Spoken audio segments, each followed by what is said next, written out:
We all know that a man who was hated and chased by lot of enemies for almost all of his lifetime was King David.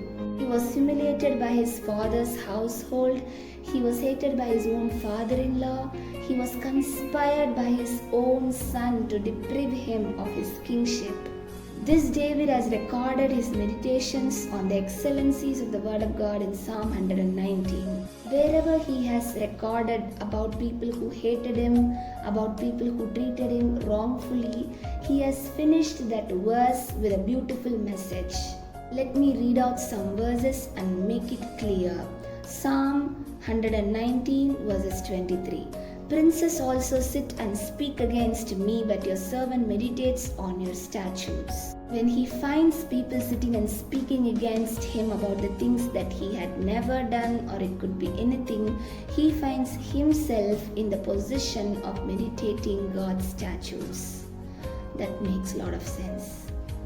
Then in verse 41 he says, let me read verse 41 and 42 together.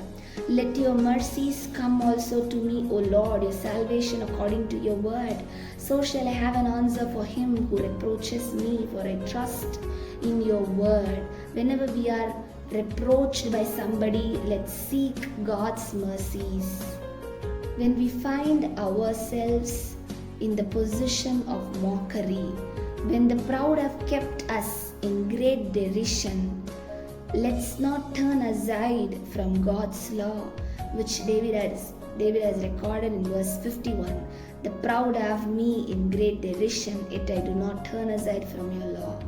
In verse 61 he says, the cords of the wicked have bound me, but I have not forgotten your law. Even when we are caught by the cords of the wicked and evil one, let's not forget God's law.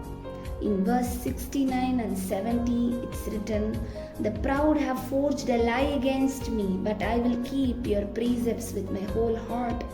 Their heart is as fat as grease, but I delight in your law. When we observe that a lie has been forged for us, against us, let's continue in keeping God's precepts with our whole heart. And let our only delight be God's law. Like how we read in Matthew chapter 5, blessed are you when they revile and persecute you and say all kinds of evil things against you falsely for my sake. Rejoice and be exceedingly glad, for great is your reward in the kingdom of heaven. In verse 78 we read, in Psalm 119 verse 78 we read, let the proud be ashamed, for they treated me wrongfully with falsehood, but I will meditate on your precepts. If we are being mocked and treated wrongfully for the things which we have never done, let's stop worrying and continue to meditate on God's precepts. In verse 85 we read, the proud have dug pits for me, which is not according to your law. Obviously none of the pits dug by the proud would be in accordance to God's law. All your commandments are faithful. They persecute me wrongfully. Help me. They almost made an end of me on earth, but I will not forsake your precepts.